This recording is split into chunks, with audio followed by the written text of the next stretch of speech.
रात का घना अंधेरा था। चारों ओर सन्नाटा पसरा हुआ था। एक आदमी शहर से गांव वापस लौट रहा था। उसकी माँ ने उसे बार बार मना किया था कि रात के समय गांव के रास्तों पर न चले, लेकिन उसने ध्यान नहीं दिया। पर अब बीच रास्ते में उसे कुछ अजीब महसूस हो रहा था। हे भगवान, क्या कोई मेरे पीछे चल रहा है? मुड़कर देखूं या नहीं? माँ कहती है ऐसे में मुड़कर नहीं देखना चाहिए। नहीं नहीं, ये सब बकवास है, मैं देख लेता हूँ। उसने मुड़कर देखा तो वहाँ कोई नहीं था। कोई भी तो नहीं है। पर तभी अचानक झाड़ियों से सरसराहट की आवाज आई। आदमी के रोंगटे खड़े हो गए। उसने अपने कदम तेज कर दिए, लेकिन आवाज उसके साथ आगे बढ़ने लगी, मानो झाड़ियों में कोई उस पर घात लगाकर आगे बढ़ रहा हो। उसने भागने की कोशिश की, लेकिन जैसे ही उसने भागना चाहा, उसके पैर जकड़ गए। बचाओ बचाओ, ये क्या हो रहा है? उसने नीचे देखा तो एक हड्डियों जैसे हाथों ने उसका पैर पकड़ रखा था। आदमी पूरी ताकत से चीखा, लेकिन अगले ही पल उन हाथों ने उसे खींचना शुरू कर दिया और वो झाड़ियों में घसीटता चला गया। उसकी चीखें धीरे धीरे सन्नाटे में बदल गईं।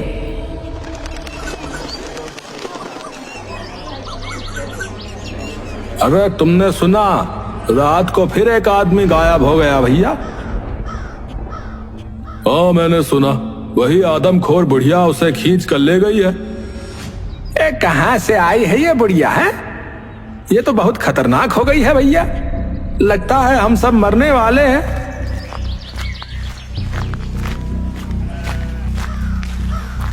ये कैसे पता चला कि ये सब कोई आदमखोर बुढ़िया कर रही है? अरे संजय भैया, कुछ लोगों ने उसे देखा है। एक दो लोग उससे बचकर भी आए हैं। हाँ, वो बहुत ही डरावनी है। बड़े बड़े दांत, लंबे नाखून और उसके हाथ तो हड्डियों जैसे पतले हैं। और भैया उसकी हंसी, भैया वो हंसी तो रोंगटे खड़े कर देती है। तुम लोग तो ऐसे बोल रहे हो जैसे तुमने उसे खुद देखा है। अरे भैया भगवान ना दिखाए, भैया ना ही दिखाए भगवान। हाँ, सभी गांव वाले खौफ में थे और उन्हें समस्या का हल निकालना था। उन्हें याद आया कि संजय का दोस्त मानव बहुत बहादुर और समझदार है। वो सभी मानव के पास पहुंचे। मानव बाहर आओ, सबको तुम्हारी मदद चाहिए। वो आदमखोर बुढ़िया फिर से हमला कर रही है। मानव बाहर आया और गांव वालों की बातें सुनकर थोड़ा चिढ़ गया। यार क्या बकवास है ये सब। आदमखोर बुढ़िया जैसी कोई चीज नहीं होती। ये किसी जानवर का काम है। लेकिन मानव भैया, हमने खुद लोगों से सुना है, वो बुढ़िया को देख चुके हैं। मुझे इन सब कहानियों पर यकीन नहीं है, समझे? ये सब अंधविश्वास है। हमें वन विभाग को खबर करनी चाहिए ताकि वो आकर जांच कर सकें। मानव भैया, एक आप ही हो जो हमारी मदद कर सकते हो। हम सब डर के साए में जी रहे हैं भैया। अरे मैंने कह दिया ना, ये सब बेकार की बातें हैं। वन विभाग को बुलाओ और उनसे ही मदद मांगो। मानव का रूखा जवाब सुनकर गांव वाले मायूस होकर लौट गए।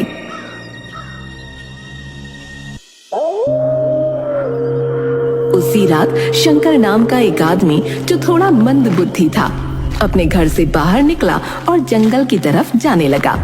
जंगल का रास्ता अंधेरे और सन्नाटे में डूबा था। अचानक उसे महसूस हुआ कि कोई उसका पीछा कर रहा है। उसने मुड़कर देखा, लेकिन वहां कोई नहीं था। कौन है वहां? कौन है? अचानक कहाँ गायब हो गए?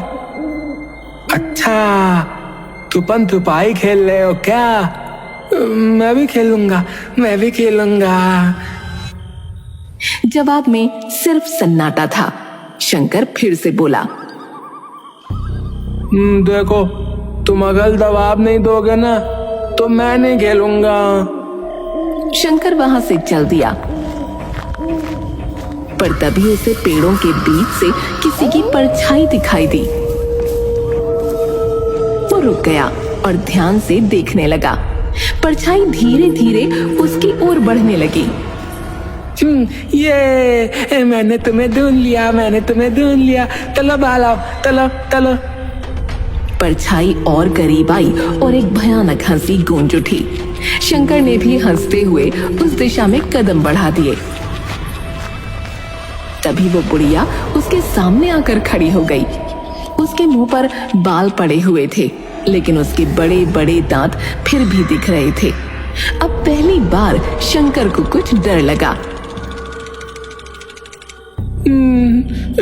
तुम बहुत गंदी हो, मुझे अच्छा नहीं लग रहा है, मैं जा रहा हूँ। उसकी भयानक आंखें शंकर को घूरने लगीं।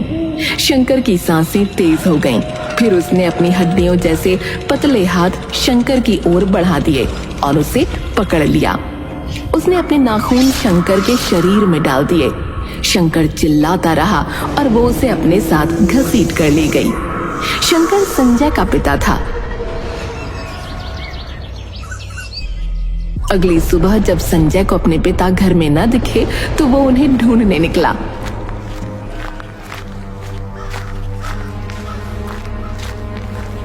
उसे उनका एक हाथ कटा पड़ा मिला। पिताजी, ये क्या हो गया? आप मुझे छोड़कर क्यों चले गए? अब मेरा क्या होगा? मैं आपके बिना मर जाऊंगा। उसने फौरन जाकर इस बारे में गांव वालों को बताया।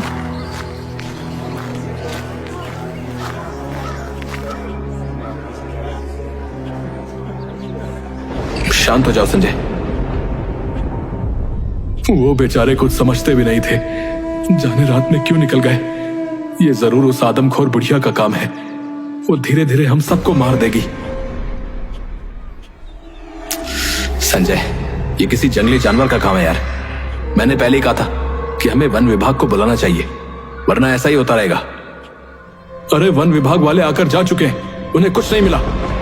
मानो बेटा, संजय सही कह रहा है। गांव के लोग डर के साए में जी रहे हैं। कुछ तो करना पड़ेगा। अरे माँ, आप भी शुरू हो गई। पूनम देवी ने गहरी सांस ली और अपने बेटे को मनाने की कोशिश की, लेकिन मानव अपनी बात पर अड़ा रहा। संजय निराश होकर वापस लौट गया। शंकर की मौत के बाद गांव के लोगों ने रात में बाहर निकलना बिल्कुल बंद कर दिया था। एक हफ्ते तक आदमखोर बुढ़िया को कोई शिकार नहीं मिला। फिर एक रात जब पूरा गांव गहरी नींद में सो रहा था, आदमखोर बुढ़िया गांव में आ गई। वो सीधे मानव के घर पहुंची। उसने दरवाजा धकेला और अंदर घुस गई। मुझे भूख लगी है। वो पूनम देवी को देखकर उसकी ओर बढ़ने लगी। पूनम देवी गहरी नींद में थीं। जैसे ही बुढ़िया ने पूनम देवी को पकड़ा, वो चीख उठी, बचाओ, मारो बेटा, बचाओ। उनकी चीख सुनकर मानव की आंख खुल गई।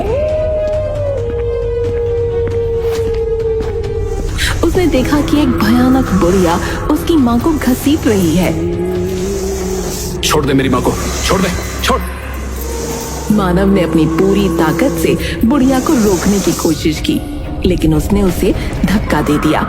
मानव का सिर दीवार से जा टकराया और वो बेहोश हो गया।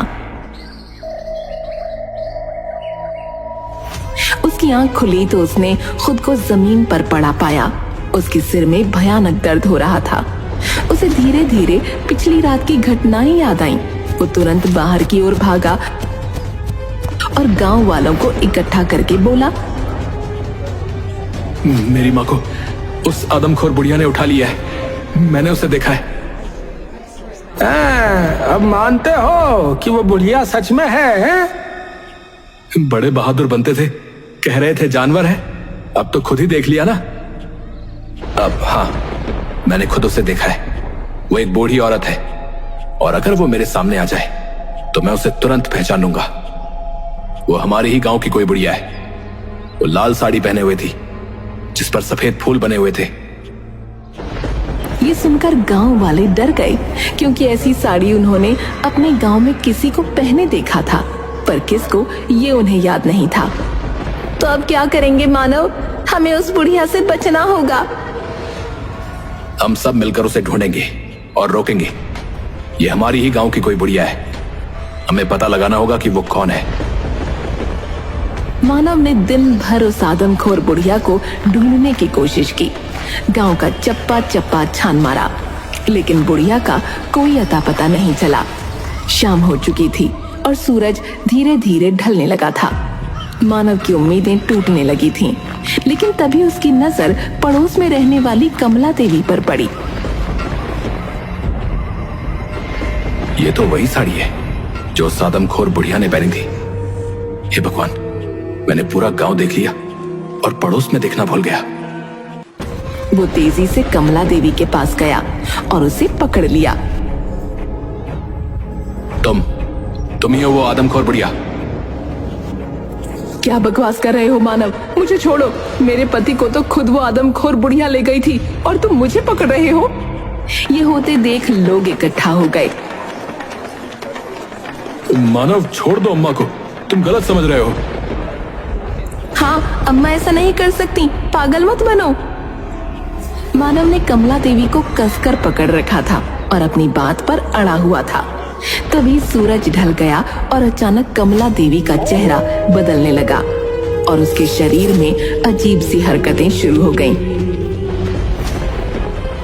देखो देखो सब, ये वही आदमखोर बुढ़िया है। छोड़ मुझे। हे भगवान, ये कैसे हो सकता है?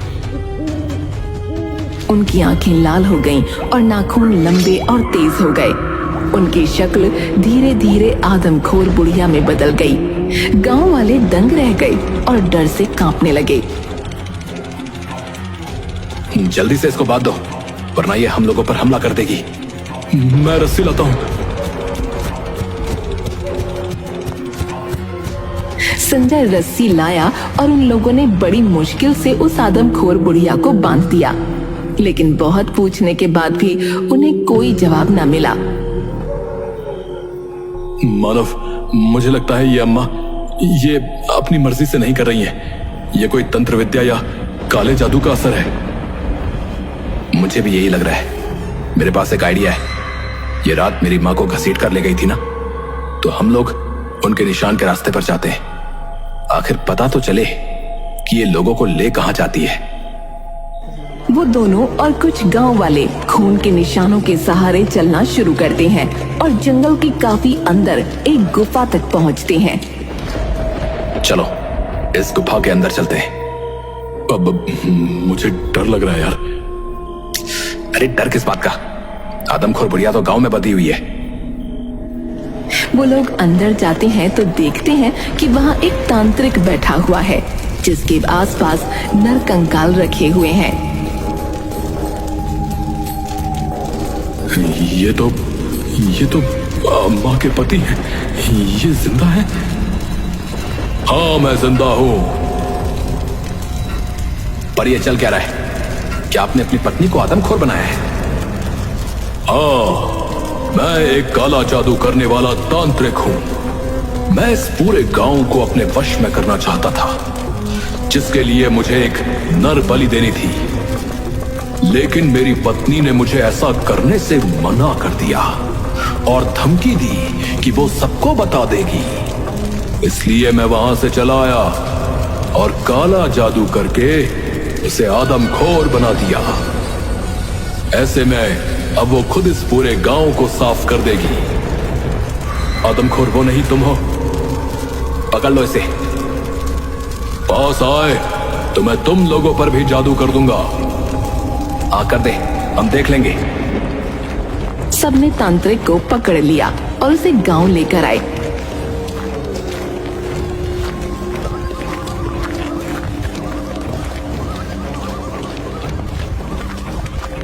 और उसे कमला देवी के सामने बांधकर कमला देवी को छोड़ दिया।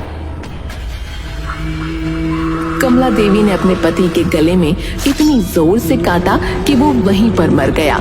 उसके मरते ही उसका जादू टूट गया। हे भगवान, ये क्या हो गया? कुछ नहीं हुआ, आप चिंता ना करिए।